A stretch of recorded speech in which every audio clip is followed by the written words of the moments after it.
என் உயிரினும் மேலான அன்பு உடன்பிறப்புகள்.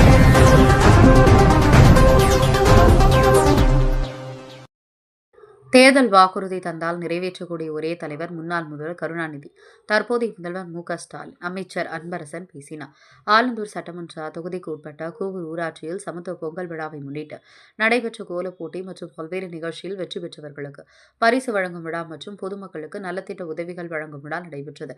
இதில் அமைச்சர் தாமு அன்பரசன் சிறப்பு விருந்தினராக கலந்து கொண்டு போட்டியில் வெற்றி பெற்ற பெண்களுக்கு ஃப்ரிட்ஜ், வாஷிங் மிஷின், டிவி உள்ளிட்ட பல்வேறு பொருட்களை பரிசாக வழங்கினார். பின்னர் 2700 பெண்களுக்கு சில்வர் பாத்திரம், காலண்டர் உள்ளிட்டவற்றை நீண்ட நேரம் நின்று கொண்டு வழங்கினார்.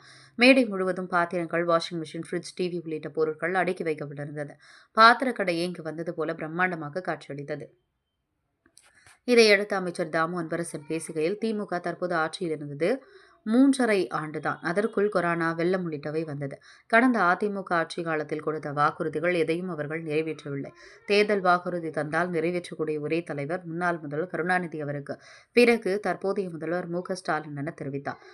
மாதம் மின் கணக்கீடு எடுப்போம் என கூறினோம். அதனை தற்போது பிடித்துக் கொண்டார்கள். நிதி நெருக்கடி காரணமாக தான் மாதம் மின்சாரம் கணக்கீடு செய்ய முடியவில்லை.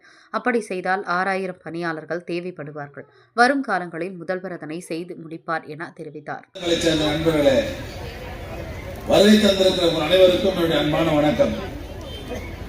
எனக்கு முன்பாக பேசிய நம்முடைய சைதை சாதிக் அவர்கள் இன்றைக்கு நம்முடைய ஆட்சி பொறுப்பேற்ற இந்த 4.25 வருஷத்தில் நம்முடைய மாண்புமிகு தமிழ்நாடு முதலமைச்சர் அவர்கள் செய்திருக்கிற சாதனைகளை, தேர்தல் அறிக்கையில் சொல்லப்பட்ட திட்டங்களை எல்லாம் எந்த அளவுக்கு நிறைவேற்றப்பட்டிருக்கிறது என்பதையெல்லாம் அவருக்கே உரிய பாணியில மிகச்சிறப்பாக இங்கே எடுத்து சொல்லியிருக்கிறார். குறிப்பாக இந்த திமுக அரசை பொறுத்தவரையில் சின்ன கிராமங்கள் முதல் பெரிய மாநகராட்சி வரை மக்களின் தேவைகளை, கோரிக்கைகளை எல்லாம் உடனுக்குடன் நிறைவேற்றுகிற ஆட்சி தான் திமுக ஆட்சி இருந்ததை நீங்கள் மறந்துடக்கூடாது. இன்றைக்கு மகளிர்களுக்காக நடத்தப்படுகிற ஆட்சி நம்முடைய ஆட்சி.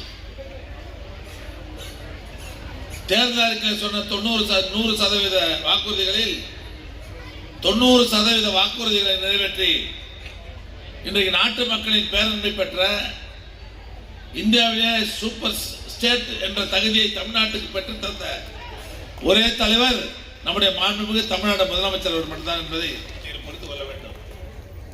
இன்னைக்கு எதிரில் இருக்கிற தேர்தல் நெருங்கி போச்சு. தேர்தல் நெருங்க எல்லாம் அவங்க ஊரா போய் பிரச்சாரத்தில் ஈடுபட்டு இருக்கிறாங்க. எல்லாம் பார்த்துருப்பீங்க. நேற்றுக்கு கூட எதிர்கட்சி தலைவர் எடப்பாடி பழனிசாமி அவர்கள், நாங்க வந்தா எல்லாருக்கும் 1000 ரூபாய் 2000 ரூபாய் கொடுப்போம், அந்த 1000 ரூபாய் உரிமை தொகை 2000 ரூபாய் கொடுப்போம், ஆண்டுகளுக்கெல்லாம் பஸ்ல போலாம், அவர் சொன்னது வாக்குறுதி. இதே கிண்டல் செய்த எடப்பாடி பழனிசாமி, அறிவிக்கும் போது கிண்டல் செய்த எடப்பாடி பழனிசாமி அவர்கள் எல்லாருக்கும் வீடு கட்டித்தரோம்னு சொல்லியிருக்காரு. 10 வருஷமா யார் ஆட்சியில் இருந்தது? யார் இருந்தது? நம்மளாவது இப்ப 4.25 வருஷம் ஆச்சு.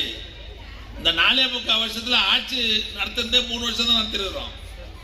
ஆட்சி வந்த உடனே கொரோனா வந்துச்சு, கடுமையான மழை வந்தது. 1.25 வருஷம் கொரோனால மழையிலுமே போச்சு.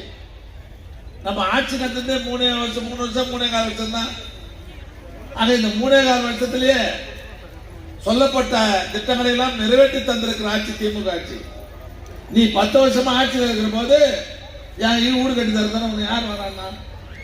ஏன் யானைங்களே இல்லையா? இப்போ நம்ம தலைவர் போன வருஷம் கலைஞர் கனவு இல்லம் திட்டம் தமிழ்நாடு முழுவதும் எவ்வளவு குடிசை வீடு இருக்குது கணக்கெடுத்தார். தமிழ்நாடு முழுவதும் 9 லட்சம் குடும்பங்கள்ல இருந்து குடிசையில வாங்குறாங்கன்னு கணக்கு விட்டாங்க.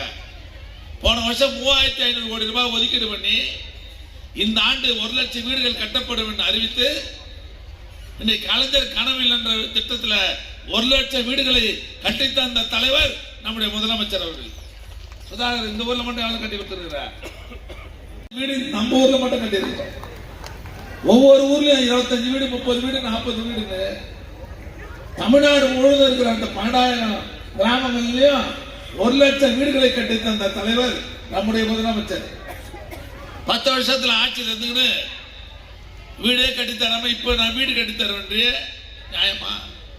நீதான் ஆட்சியில் இருந்த ரைட்டு. நிறைய பேர் மறந்துடுவீங்க. நீங்க நம்மளெல்லாம் மறந்துறதுனால தான் நம்மளை ஏமாத்துறது. இவங்க ஆட்சியில் இருக்கிற போது தமிழ்நாட்டில் இருக்கிற பெண்கள்லாம் செல்போன் தருவோம் ஞாபகம் இருக்குதா இல்லையா? கொடுத்தாங்களா? கொடுக்கல. பெண்கள் ஸ்கூட்டி வாங்குறதுக்கு 25 ரூபாய் மானியம் தராங்க. இப்போ ஏற்கனவே அறிவிச்சாரு, யாரெல்லாம் வேலைக்கு போறாங்களா பெண்கள் அவங்கெல்லாம் நான் ஸ்கூட்டி வாங்கி தருவேன்னாரு. இவ்வளவு பெண்கள் வந்துருக்கீங்க, யாராவது போன 10 வருஷத்துல ஒரே ஒரு ஸ்கூட்டி வாங்கணும் கை தூக்கி பார்க்கலாம். சொல்ல முடியுமா? 20 லிட்டர் மினரல் வாட்டர் தரனாரு வீட்டுக்கு. இவங்க ஆட்சியில குழாவிலே தண்ணி வரல 10 வருஷத்துல. 60 வயது இருந்தவங்க இலவச பஸ் பாஸ், ஒரு ஆள் கூட பஸ் பாஸ் தரல. ஆக நீ சொன்னதெல்லாம் செய்யாம இன்னைக்கு தேர்தல் வருதுன்றதுனால புதுசு புதுசா அறிவிச்சா ஜனங்கள்லாம் நம்ப மாட்டாங்க. ஒண்ணு மட்டும் சொல்றது கேட்டுங்க, தேர்தலில் வாக்குறுதி தந்தால் அதை நிறைவேற்றுகிற ஒரே தலைவர் கலைஞர். கலைஞருக்கு பிறகு நம்முடைய முதல்வர் தளபதி தான் என்பதை மறந்துடாதீங்க. என்ன சொல்லுவான் இவனுங்கன்னா, இந்த கரண்ட் பில்லு மாசம் மாசம் எடுக்கிறேன்னு சொன்னீங்க, இதை தான் பிடிச்சிக்கிறானுங்க. மாசம் மாசம் கரண்ட் பில் எடுக்கிறேன்னு சொன்னீங்க, ரீடிங்க 2 மாசம் எடுக்கிறத அது மட்டும் தேர்தல் வாக்குறுதி தரலையே. உண்மைதான், நிதி நெருக்கடி. மாசம் மாசம் ரீடிங் எடுத்தா 6000 பணியாளர்கள் தேவை. நிதி நெருக்கடி இருந்ததால் தான் நம்ம பண்ணல. நிச்சயமா வருகின்ற காலங்களில் அந்த பணியை நம்முடைய தலைவர் செய்து தருவார். அதனால எனக்கு முன்பாக பேசியவர்கள்லாம் நம்பூர் செய்த வேலையெல்லாம் பத்தி சொன்னாங்க. என் உயிரினும் மேலான அன்பு உடன்பிறப்புகள்,